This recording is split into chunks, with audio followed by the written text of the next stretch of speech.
От Батак съм, Чичо. Знаеш ли, Батак? Хей, там зад горите. Много е далече. Нямам татко, майка. Ази съм сирак. И треперя малко. Зима дойде вече. Ти, Батак, не си чул, а аз съм оттам.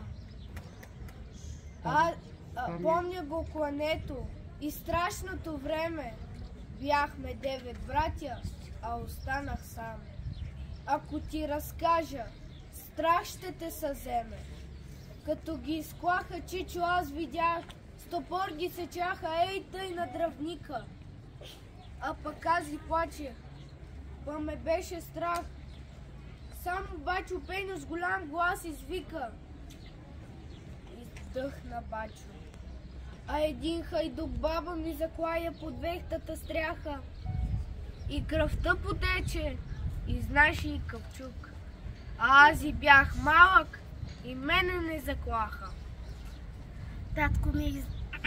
Татко ми излезе из къщи тогава с брадвата в ръцете и нещо продума, но те бяха много.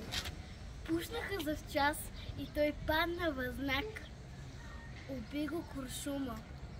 А мама изкочи откъде не знам и на татка фана да вика, да плаче. Но не я скълцаха с един нож голям. Затова съм, Чичо, аз сега сирач. Абе, много страшно там да бъдеш ти. Не знам защо не щяха и мен да заколат. Но плевнята пламна и взе да пръщи. И страшно мучеха кравата и волът. Но после, когато страшното замина, казаха, че в ония голям огън изгорял и Вуйчо, и дядо, и Стрина. И черквата наша, Чичо, изгоря, и школото пламна, и девойки 200 станаха на въглен. Някой ги запря. Та и много още дяца и невести, Акака, Леля и други жени.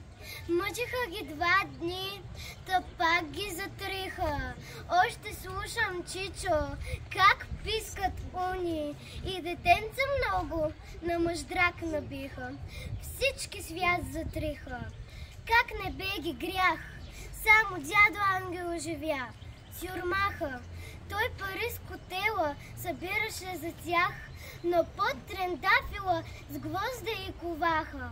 И уж беше страшно, пък не бе ме страх. Мен и други дяца отведоха с тях и гъжви събрани увиха на всеки. В Помашко село, не знам кое бе, мене ме запряха нейде под земята. Аз из дупка гледах синьото небе и всеки ден плачех за мама, за тата. По-добре умирвах, но не ставах турка. Като ги пуснах, пак в Батак живях.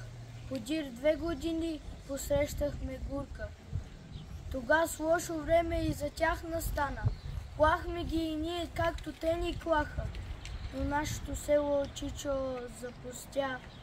И татко, и мама веки не станаха.